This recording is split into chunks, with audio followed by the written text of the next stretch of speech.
So why the Nativity came to be after looking at Dr. Jeremiah's book, Why the Nativity, and knowing that Dr. Jeremiah always wanted to do a feature film for television.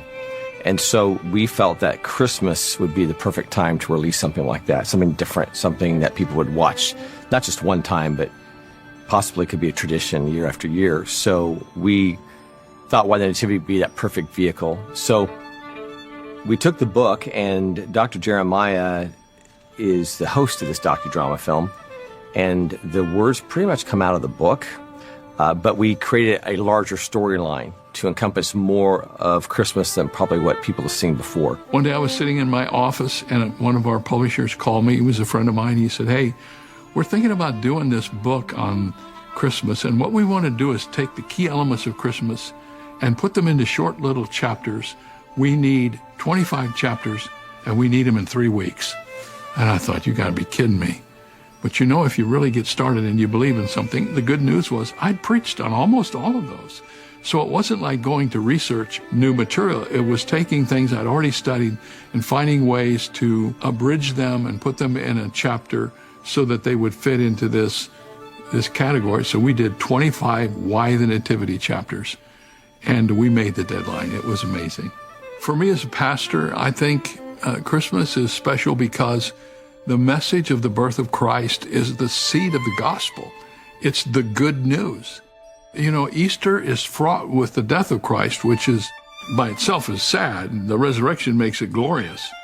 But Christmas is totally positive in terms of the birth of a child, the coming of the Redeemer, people gathering from every walk of life to observe, the angels, the shepherds. There isn't a better story that you could ever tell. To film a historical piece, you have to go someplace that looks like the time. So going back to the first century, and with the sets and the costumes and all that takes to film a first century piece, the scope got quite big, quite fast. But we knew that if we were going to do something that was memorable, we had to answer that call of doing something big. So with a little bit of thought and prayer, we just went after it. We really had to look into various historical periods, cultures, people. Of course, we have the lead characters of Mary and Joseph and Jesus and Gabriel. And so this is such a well-known story, that is known all across the world, all around the world, that immediately I felt a little bit of a pressure to step up, to do my research, to also see how the story has been presented to people in the past, in the present, right? And then draw from that. I absolutely enjoy the direction of the director on this project, Paul, how he's approaching it. He was really interested in representing these people as real people. He wanted to bring color to the story. We spent quite a bit of time on talking about the color palette of the costumes. So that was really fascinating. So we gathered a team of very talented people, and we began researching everything from history to the geography to what dwellings were like, what the mud was like in different areas, what was happening in the world. And we gathered all this information together. That was our vault of direction. And we hired a team, Design Build, who helped create and design this whole set. And we painstakingly laid it out so it would all work with all the different shots. We'd have a lot of variety in the set. It was a set that was built for Turning Point, and it's one of a kind, the only one like it, and it's beautiful. And what I've liked about shooting here is that it's contained. You can shoot almost 360 degrees. Joe Cashman and his team just crushed it putting this place together. Travis, art department, props, they did a great job dressing it. So in Why the Nativity, you see Bethlehem 4 different times. You see it at the decree, you see it at the birth of Christ months later, and then you see it when the kings show up, and then you see it many, many, many years later, 30 years later. So we have to show the same city 4 different times. So that means it has to look a little different each time. Now the construction of the buildings don't change, but props continually have to be recycled and removed and retired once they've been key. The census, there's lots of people here, so we added a lot. We make the town look crowded. The very first time we were in Bethlehem and the last time we're in Bethlehem, it's very sparse. There's hardly anyone in the streets. The props are a little more subdued. It takes a good plan to make the same city look a little different each time. It could be as simple as placing fires in different places or hanging the items from stores and markets at a different place. Some people may not notice it at all, but a lot of people would notice it. There is maybe a subconscious shift in your mind, like it looks a little bit different. I think it's super important. We've been working on this film for about 2.5 years. So we have employed, I think, over 1,500 people for this show in different areas of Southern California. We have had over 103 named characters on set. We have had background anywhere from 3 to 75, 80 in any given day. It has been a lot of different people on this backlot and in our locations, putting this whole piece together so it looks believable and it looks authentic. Production's been super cool on this job. We've been able to get cranes, sliders, Steadicam full-time. We have dolly full-time. It's pretty amazing. Multiple cameras, 2 cameras for the whole run of the show. We had a 3rd camera for about 3 weeks of the show. So it's been put together really great. We're just kind of rocking. You can do a lot when you have all the tools and the personnel that know how to use the tools. And that's what Turning Point Studios has basically provided to make this film. Here's the thing, with locations, you know, there's different variables. You get to a location, it might be beautiful, but here are the factors. How hard is it to get equipment in there? And that kind of tells you right there, what are you actually gonna use for this? You may not be able to get a dolly in there, so maybe a Steadicam, or maybe it's just sticks and a slider. And then you gotta also factor in time of day, you know, because if you can't really light it up, hopefully that sun's gonna be backlight for you. And then after that, you know, we got very Western. We ended up in Thousand Oaks, up in the hills, and that was beautiful up there. A couple difficult spots, again, just how do you get equipment into the location? That was always an issue there. Not a major one, but you know, it kind of simplified things. But at the same time, we got some really beautiful stuff just because of that. For example, I wanted to bring a dolly down to this one location. And after scouting it the 2nd time with the key grip, I looked at him and said, nah, this isn't gonna happen. Anyhow, one of my camera operators went handheld in there and we got some beautiful stuff. Not planning on doing it that way, but we just did it and it looked great.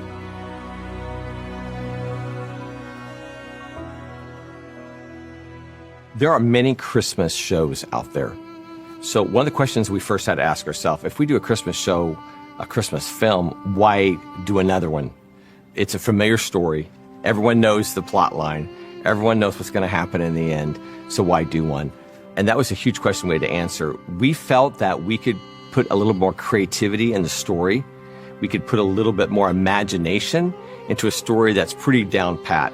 I mean, not only do you see the story on television every year, but you see it at your church or in a Christmas play downtown, and it's the same cast of like 9 characters. We felt like we could add a lot more to the story, drop in a little bit of imagination, make it a little more provocative in the storyline so people would take a new look at Christmas.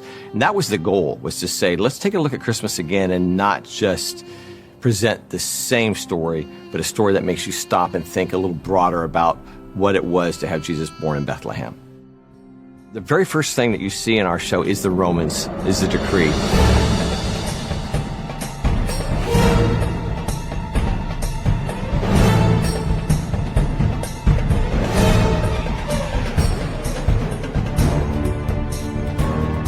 And the Romans continually are there throughout the show to show you there's a tension. There's a little bit of our antagonists that show that they're there, they're watching, they're concerned. And it also is a little bit of setting the stage for what will happen 33 years later when Jesus is crucified. It's always a presence in their life. We think that the Romans showed up when Jesus was crucified. They were present in his life from the time he was born to the time he died. They were always around. They were always there, just looming, waiting to take advantage. So I think that is very important for us to show that there is always trouble, there is always unrest, there's always something that we should be concerned about. But when the angel told the shepherds that he would bring peace on earth, he would be the Prince of Peace. So I think that's what we want to do with that tension of the Romans always being around, always watching, and realizing that we are to rise above that. There's one scene when Jesus walks through the town and he doesn't acknowledge the Romans because it doesn't bother him. It bothers everyone else, but not him because he's overcome all of that.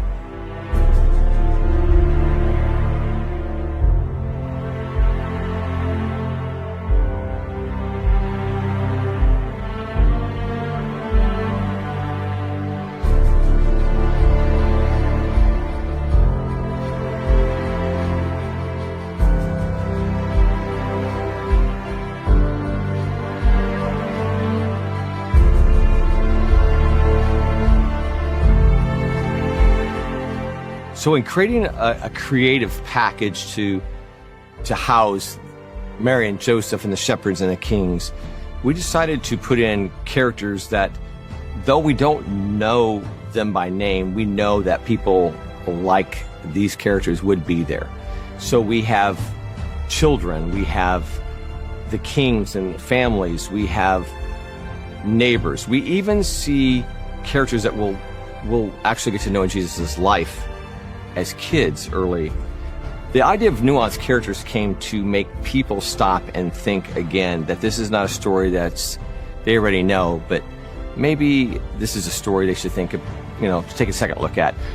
Anytime you have a nuance, that means it's something a little different than what is already planned or stated. And I think a lot of storytelling is adding specific nuances to a story that make you stop and think, I never thought about that. That's possibly the way it went. What would I do in that situation? So our nuanced characters were created to drop in those moments. So you wouldn't just say, oh yeah, Mary and Joseph. Oh yeah, the baby, the shepherds. But to stop and experience Christmas yourself for the first time through the eyes and lives of these nuanced characters. But we also added a lot of nuanced moments that are foreshadowing of what Jesus would have in his life. I can think of a few, like when Mary first comes to Bethlehem, she's sitting at the well waiting for her husband to find a place for them to stay. And as she's sitting there observing the whole town, she notices a blacksmith who's really tough and mean and angry. And in our story, he represents the people who are not welcoming. And he's sitting there in his blacksmith shop working, and what he's doing, he's making nails. And they're not small nails, they're large nails. And as he's making them, he's tossing them and throwing them to the ground. And he looks up at Mary, and she looks back at him, and he throws his last nail, which is the third nail. And so in that moment, it's a nuanced moment that we don't know there was a blacksmith that had an encounter with Mary in the square, but we put that in because when she sees those three nails on the ground, it's a little foreshadowing of things that are going to come in the life of her son. There are sprinkled throughout the show, there are a lot of nuanced moments of symbols and a white horse, flowers, swaddling clothes that are all premonitions of what will happen in the future life of Jesus. Sometimes when you tell a story, the flashing forward or flashing back really helps set the details. And it also makes a story go from just one facet to many faceted aspects of the story. So in Why the Nativity, I decided to drop in foreshadowing of Jesus' life from the baby to seeing himself years later. There's some characters that we see in this show that end up later in Jesus' life, as I mentioned. But the dream sequences and the foreshadowing of things to come in a dream or a vision happen a lot to tie the larger gospel story in of Jesus as a baby. But wouldn't it be nice to understand why Jesus was born? So in that manger scene, we see Jesus have a flash forward of what his life will be. And we see the work of Jesus in healing the sick and welcoming the children and forgiving a woman and even dying on the cross. We don't want to miss that part of why the baby came. So those were put in to say, just a reminder, it's not just about this moment, it's about the start of his whole life. This is the moment that starts what he's about to do. This is the beginning of his mission, not the end of his mission. There was a little bit of concern that we would overshadow the true story, and we have tried not to do that. We've also tried to make all these characters accurate to the time and not add anything that is far beyond, what we could expect. One of the newest characters that was a stretch for me before we researched them was all the different kings and their family. We found out through research and history that kings would never travel by themselves, especially if it's a 2-year, 3-year journey, because they'd be robbed. They would want their families with them. So in this research, we found out that people did take their families, and people did take guards with them. They were in it for a long trip. So in our show, though you've probably never seen kings show up with their whole families, you'll see that in ours. So it's a stretch of what you've seen before, but historically, it's actually probably what truly happened when people would travel. They would take their life and travel with it. Probably the most fascinating aspect of the direction that we received was for the three wise men, the kings from the East. That to me was incredibly exciting to research. As a costume designer, we're always concerned with historical accuracy. Now, because of the time period, there are very few visual references that we could actually go off. So, of course, we looked at the various empires that existed, and we're talking about anywhere from, 2nd, 1st century BC all the way to 1st, 2nd century AD. But we looked into the Roman Empire as well as the Persian Empire, some of the ancient dynasties of China. And because the director of the project wanted the three kings to be represented in a little bit different way, he was interested in looking into one of the kings to be from China, and we specifically looked into the Han Dynasty, which is an ancient historical period of Chinese history. So there were quite a bit of information, actually. I was surprised myself of how many visual references we had from the period. Also, what was special is that we were not only seeing the kings, the three kings, but we also saw their families. And so for each king, we have actually a royal entourage. And the entourage included the king, the wife, the children of the king, as well as servants, guardsmen, horsemen, cameleers, really a big group of people. And we see them in three various scenes. We see them in their own homes, when they travel, and also at the end at Bethlehem, when they meet the child Jesus. And so that was really a big portion of the research that we did, is to research into the three kings. So in addition to the Chinese king from the Han Dynasty, we also looked at, there's a character that is named King Rashan, and he's from the Persian Empire. So we definitely looked at historical research from the Persian Empire.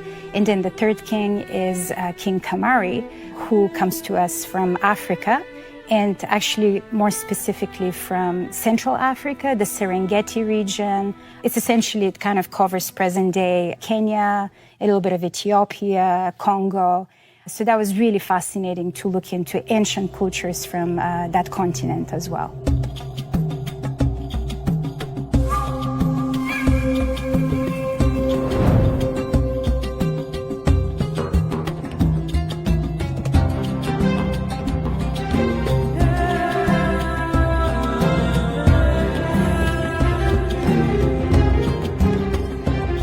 So there's a point in this story where three kings from different geographical locations, from Asia, the Middle East, Africa, we're using instrumentation for each of these groups and their entourage. But when they actually journey to Bethlehem, I've written a theme that is sort of a combination of all three of these locations. So it's kind of a unifying theme, and I've used all the instruments melded them all together into sort of a melting pot. So it's not particularly one thing or the other. Most people in general, when they're watching a film, the music isn't even apparent to them.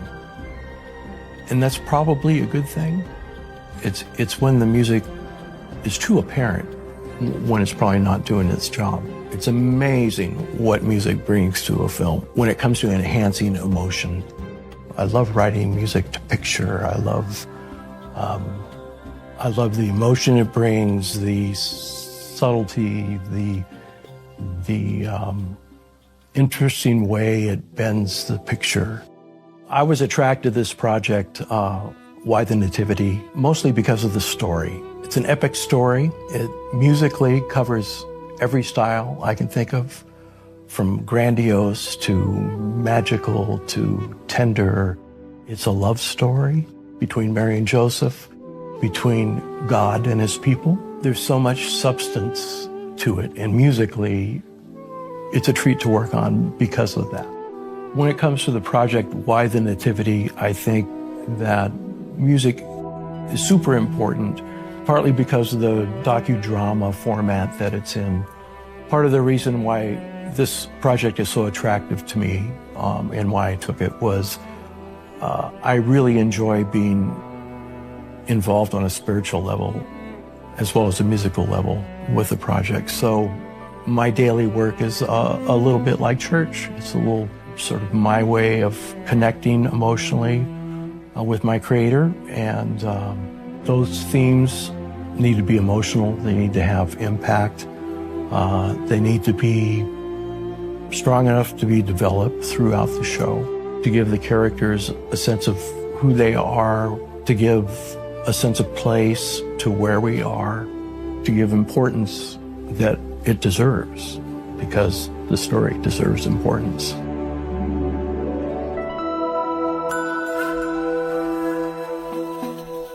So in creating Why the Nativity, we really wanted to have some themes that the world today could relate to. So love, young love, mission, calling, grace. So we have some themes throughout this show. We think of Mary and Joseph as kids. In Dr. Jeremiah's writings, he brings out that Mary and Joseph were raised in the same little town of Nazareth, so they would know each other as kids. So we see them as kids running through town. We got this crane, it's called a Chapman Zeus. It was built in the 1950s, and it's a classic. We got to talk, and we knew we wanted something out here in the back lot that could be fast to get high-angle shots. That came up. Turns out they have a Steadicam platform for it. We found that out, and then instantly it's like, hey, we should try some Steadicam walk-offs. So day one, we got the crane, and guess what? Steadicam walk-off. We sent our operator up. He did a nice walk-off right into Nazareth, following young Mary and Joseph down the street. It was pretty epic.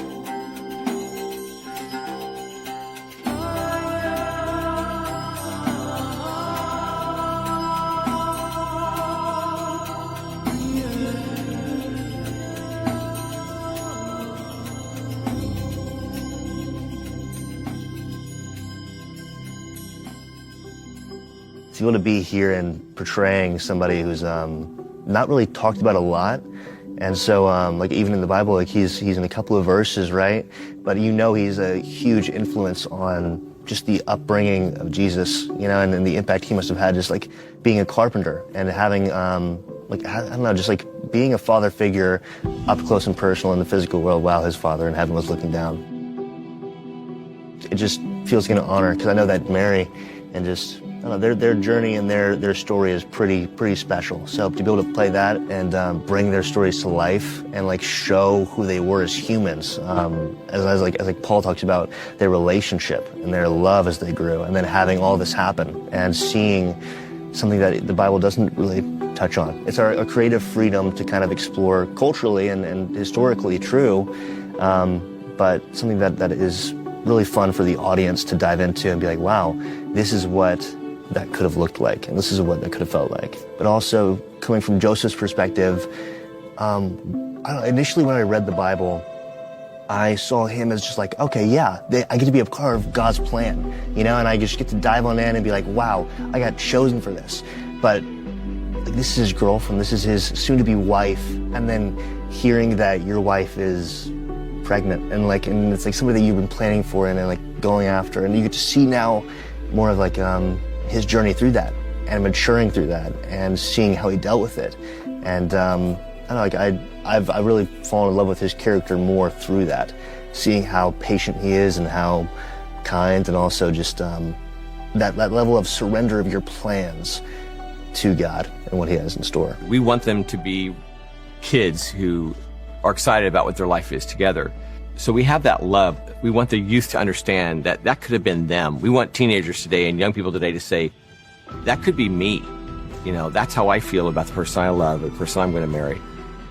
But also love is about, well, what if God called you to do something that was pretty crazy and out of the box? Would you still love God? Would you still follow your mission? Would you still have purpose? So that's a theme, is taking these people who are so in love and so excited about what they have in the future, and all of a sudden everything's turned upside down, and now their life has changed, and they've had a message from God. This is what I want you to do.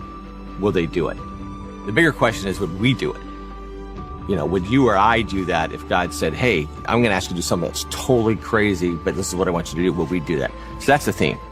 And kings traveling across the world to see a newborn king is a mission. Like, I want to see the Messiah. The shepherds who represent in our story, the first followers of Christ, they take a risk by coming to this city when they're not allowed in the city, even a little persecution, so they can get to the manger.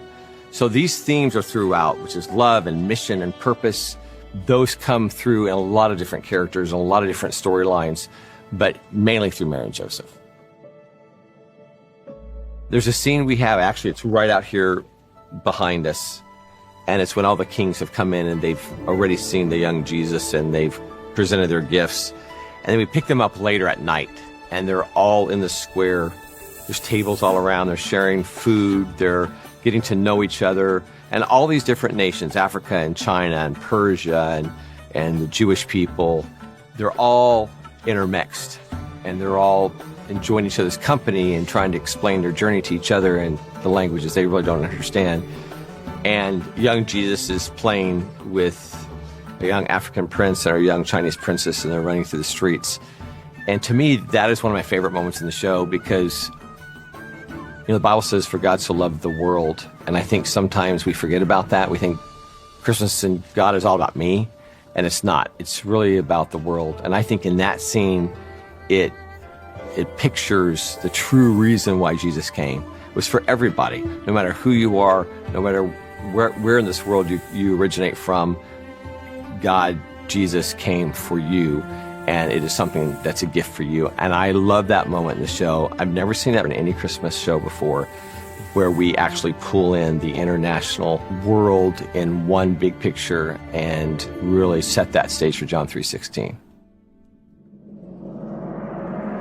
We shot a shot, it was a Steadicam shot in Riff Raff Row. And again, it was a oneer, basically. We followed Joseph in all through Riff Raff Row, and Paul had him do this beautiful choreography where he spins around and our camera just captures it just right. It was just a big oneer. It was probably my favorite shot. This was a scene where Joseph, he left Mary at a well. He was looking for lodging for him and Mary, because Mary's getting ready to give birth. So Joseph's exploring Bethlehem, and he ends up in Riff Raff Row, which is kind of the shady part of town here. He kind of enters, he loops around, and kind of exits at the same time. But it was probably like a 20-second take, and we just followed him with a Steadicam, and it was just beautiful. Logan, our actor who played Joseph, did a beautiful job with it, and Jeff Ball, our camera operator on that, he just nailed the shot. So it was quite amazing. I like to use Steadicam when people are in travel, and sometimes I just like to hang out behind them or on the side of them. We've kind of shot it all over, but I mean, there's always tools to use. Sometimes, like if scenes are a little more exciting, we go handheld to add a little more motion to it. If it's just like something beautiful and peaceful, we might just lock it off, or just slow push-ins just to add that little bit of emotion. Some of my favorite shots, though, are when you can line up a shot and get, if you can get your wide, land in a medium, pull back out, and then even push in again. As many frame sizes you can get in one shot, I think that's true cinema, and that's part of the art, if you can line those up just right. We shot a large scene in Bethlehem, and I used some tight lenses, but I used a lot of wide lenses too. And that might have been our biggest scene, see most of the world in our Bethlehem. We made a decision to use telephoto lenses to compress the world and make it seem larger. Also, the set was made to film so many different ways. It looks beautiful low looking up, and vice versa, high looking down. One scene that sticks out to me, it's in Mary's bedroom when Gabriel visits her for the first time. We set up a dolly in there, and again, it was a close-up on some flowers, cruise across to a medium shot, keep pulling, push in, and we had a slider on the dolly, and then slid in for a close-up on the ends that gave us that third axis. Again, that was a beautiful scene. And the lighting, it was beautiful. We had atmosphere in there. That's gonna be another one that scene's gonna look great.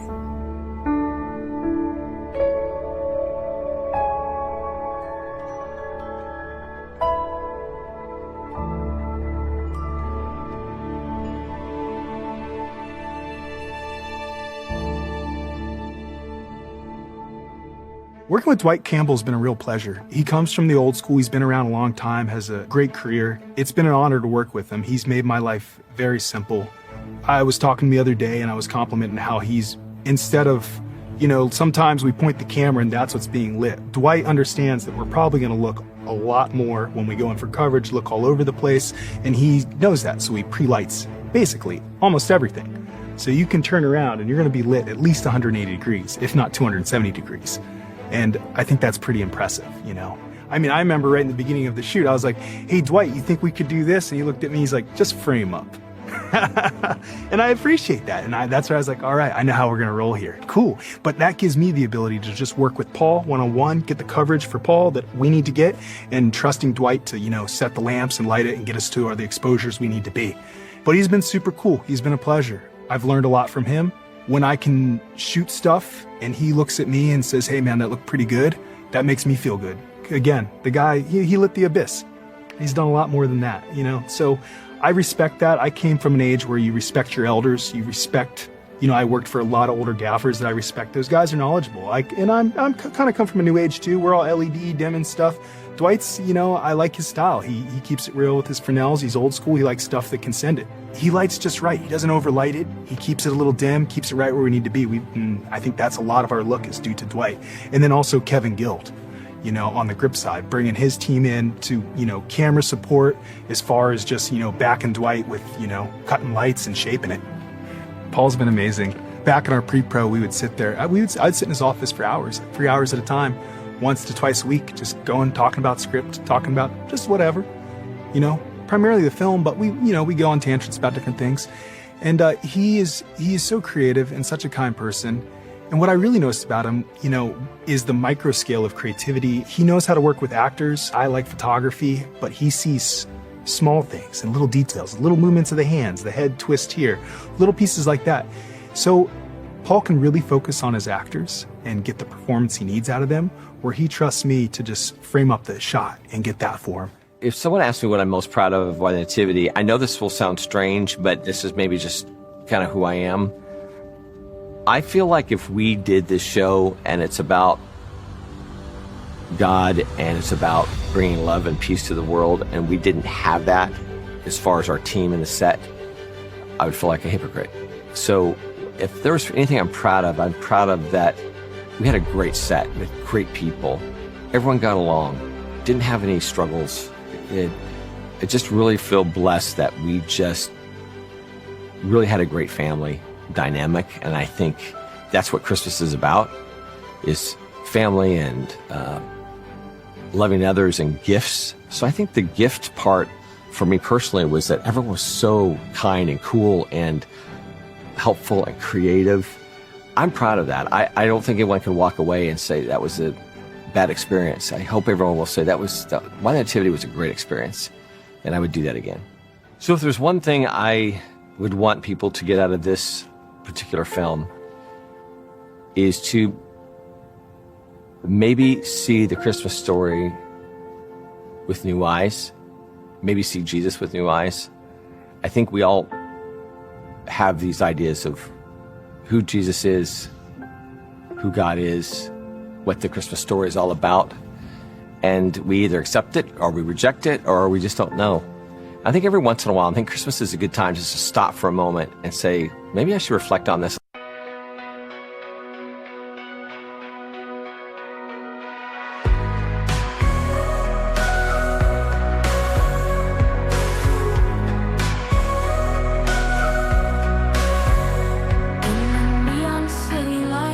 Dreams collide. Through the endless night, shadows subside. Soon with echoes in the air, a haunting melody. Classic crossover of our minds set us free. It's an experimental journey, a fusion of sound, all rock vibes spinning around.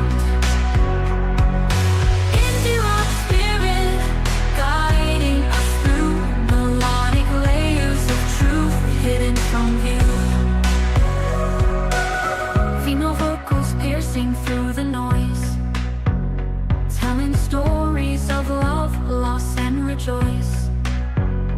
In this atmospheric realm, we find our place, lost in the music, the saving grace. It's an experimental journey, a fusion of sound, all rock vibes spinning around. Guiding us through melodic layers of truth hidden from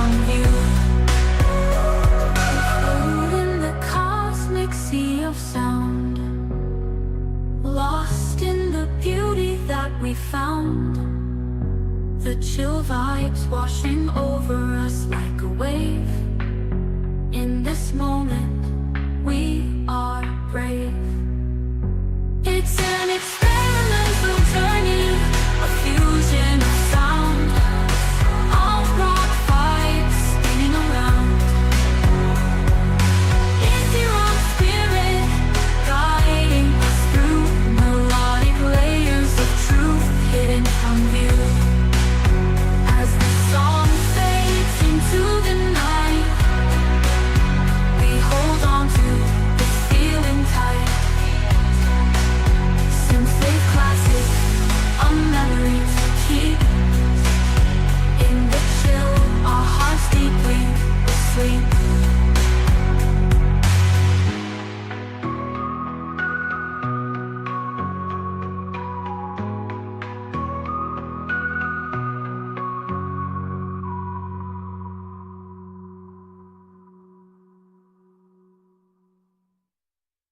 A little bit to see where I'm at, to kind of reset my spiritual life, to find out if there's any greater purpose than just living each day as it comes.